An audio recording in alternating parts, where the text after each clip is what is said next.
Welcome back to another exciting episode of Dave Does Math from Home.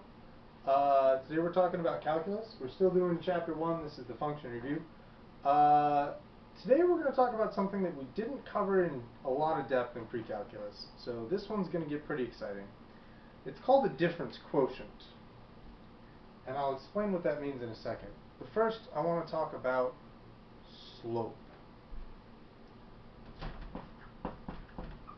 Slope is a characteristic of straight lines. When you're doing a graph y equals mx plus b, m is the slope.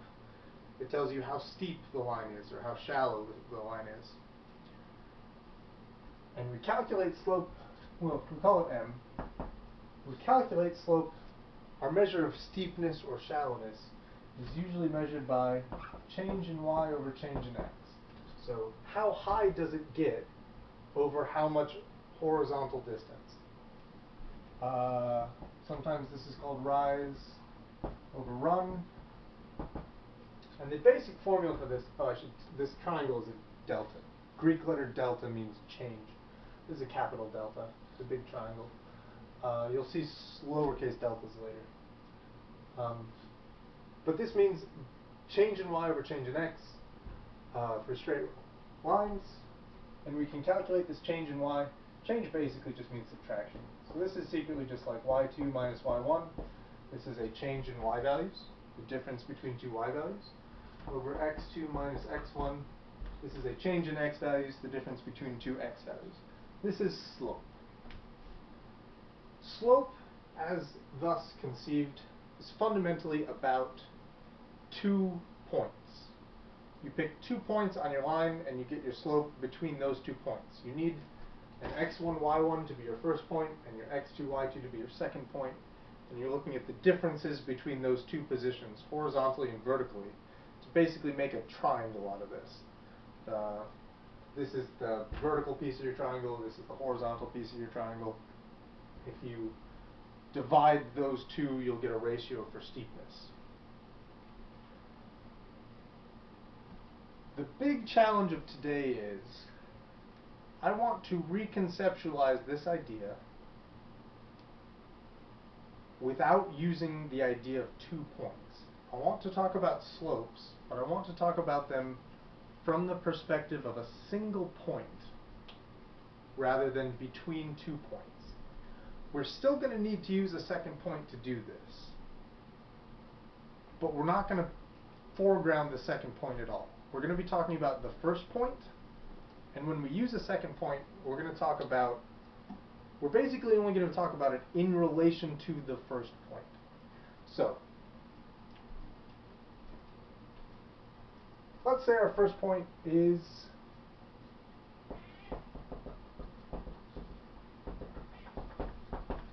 instead of x1, y1, I'm going to say I'm interested in the first point at A. A is an x value that I'm very interested in learning about how this function behaves at this point. To explore how it behaves at this point, I have A, this is an x value, and I need f of A, this is my y value. So I have my x value and my y value. If we're going to continue to connect this to the idea of a slope, you could pretend that this is x1, and you could pretend that this is y1. So, this is the point that I'm very concerned in. This is the y value at that point. And these, if I were doing a slope calculation, I would have an x1 and a y1. That would be my a and my f of a. So, this is the point that's foregrounded. I said we were going to need a second point, and we still do. But I'm not going to, I could just make it B, but that doesn't really change what we have here. That's still like a point A and a point B. That's still foregrounding this idea of having 2 separate points. And I don't want to do that. So instead of having an entirely separate point, I want to talk about a second point that's just some distance from the first one. I'm going to call that A plus H. H is just some distance.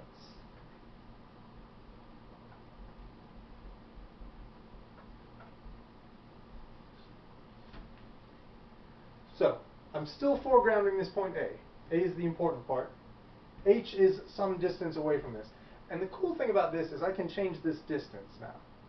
Like, if we're doing the 2-point version, and you want to explore this behavior with multiple sets of 2 points, you have to pick 2 new points every time.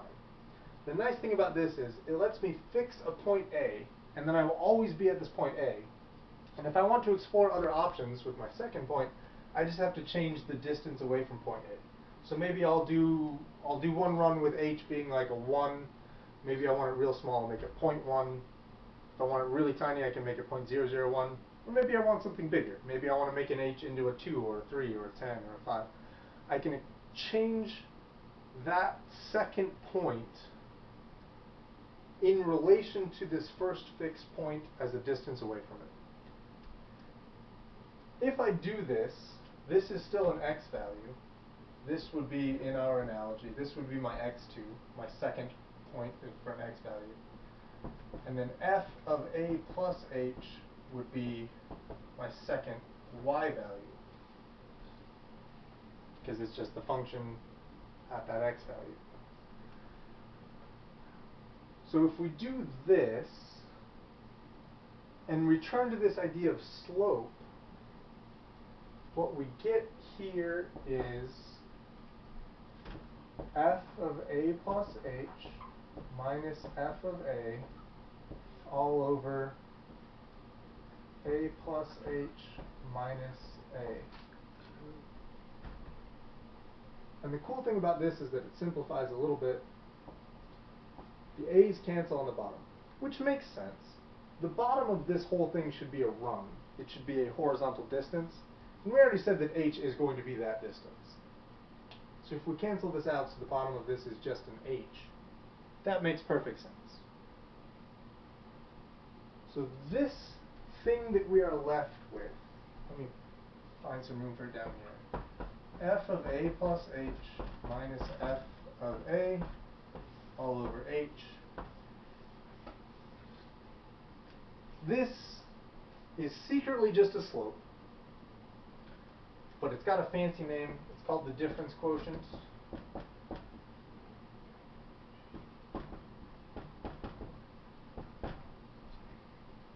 Which is, honestly, difference quotient is just a really, really fancy word for this.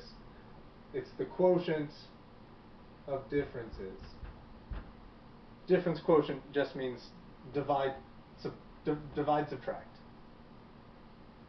Right? Or subtract, divide, which is what we're doing. Subtract, divide. Secretly, it's a slope. Fancy word for slope. But it's dressed up differently because this will let us talk about slopes at one point A and some arbitrary distance from that point, instead of always having to talk about 2 points. This is going to be fundamental to what we talk about for the rest of calculus. But for now, I just wanted to introduce you to this idea, because a lot of the homework questions we're going to see are going to ask us about difference quotients. They're going to ask us to calculate them. And we were doing this. We were calculating difference quotients in pre-calculus. We just didn't talk about them as being variations on a slope. We were just talking about f of a plus h and f of a as sort of their own independent, separate things.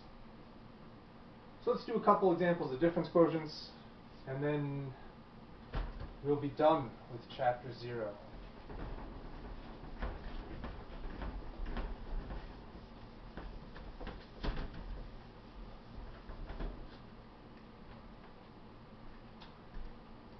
So let's talk about a function.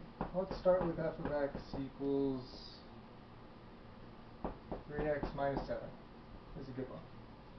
I'm going to find the difference quotient for 3x minus 7.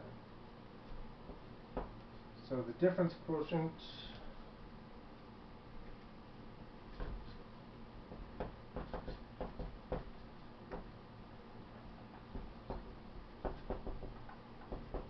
is f of a plus h minus f of a all over h. And for us, that means normally we are substituting these a plus h's into the function. it almost kind of makes more sense than this to substitute the function into this difference quotient. However you want to think about it to make the most sense, do that. But I like to think about it as plugging the function into the difference quotient. So f of a plus h should be 3a plus h minus 7. This is f of a plus h. F of a should be 3a minus 7. And then the bottom is just h. So we need to distribute some stuff. We've got to distribute this 3. We'll get 3a plus 3h minus 7. We'll distribute this negative sign. F of a, if you want to think about it as having brackets, that'll probably help you out a lot. Always think about it as having brackets, because this subtraction sign, it's always getting subtracted, and that means you need to always subtract the whole thing. So I need to subtract 3a, and I'll be effectively adding 7, and it's still all divided by h. When you have finished distributing everything is sort of the first big challenge. Well, I guess maybe plugging stuff in is probably the first big challenge. Plug in your function, distribute. Once you've finished distributing, you should have an entire festival of cancellations.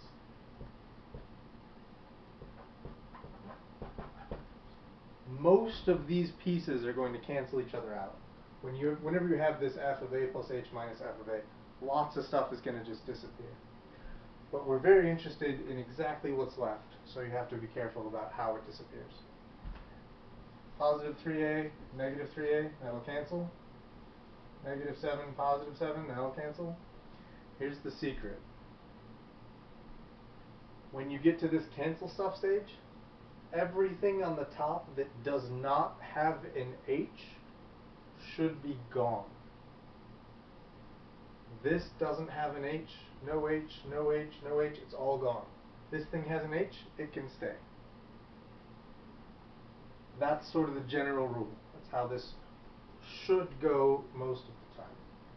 So all it's left with is 3h over h. Because we got an h on the top and bottom, we can cancel. That's just 3. Hopefully, getting a final answer of 3 should surprise no one. Because I just spent 10 minutes talking about how a difference quotient was actually a slope, and then did it to a line.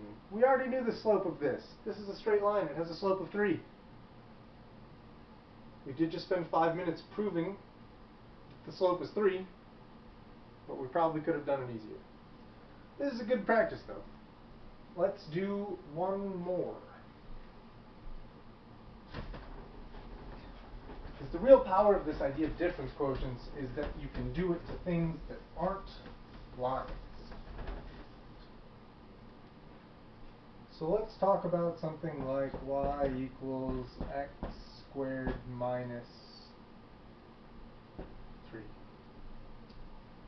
If I want a difference quotient, that's f of a plus h minus f of a all over h. Here's my pro tip for everyone following along at home. Write this down every single time. Every time you do one of these problems, write down the f of a plus h minus f of a over h bit. The whole thing, write it all down. It'll be good for you. So step 1 is plug stuff in. That'll give me f of a plus h should be a plus h squared minus 3 minus a squared minus 3, still all over h.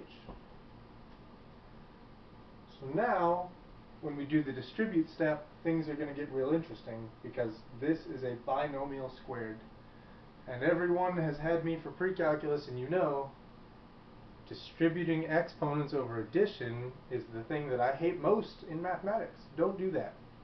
It makes me irrationally angry, and I cannot explain why, but don't do it. This is not a squared plus h squared. It's just different from that. You gotta FOIL it. You should get a squared plus 2ah plus a squared minus 3 minus a squared plus 3. Let's see if that rule I just mentioned holds up. Well, let me finish writing this. This is the completed distribute step. Let's see if the rule I've made holds up. This thing has no h's, so it should cancel, and it does. This thing has an h, it can stay. Has an h, it can stay. No h's, it should disappear, and it does. Everything else is gone. So now I'm left with 2ah plus h squared over h.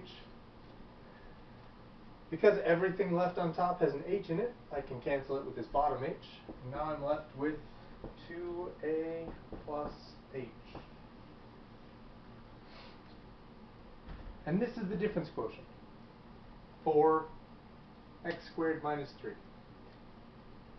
And I could use this to find slope. It's not technically called a slope. It's called an average rate of change when you do something that's not a straight line, but it's effectively a slope.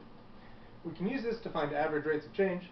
If you give any point A and a distance away from that point h, you'll be able to find the slope between those 2 points on this function. That's how we're going to use difference quotients when we get back into them. We won't be getting back into them until chapter 3.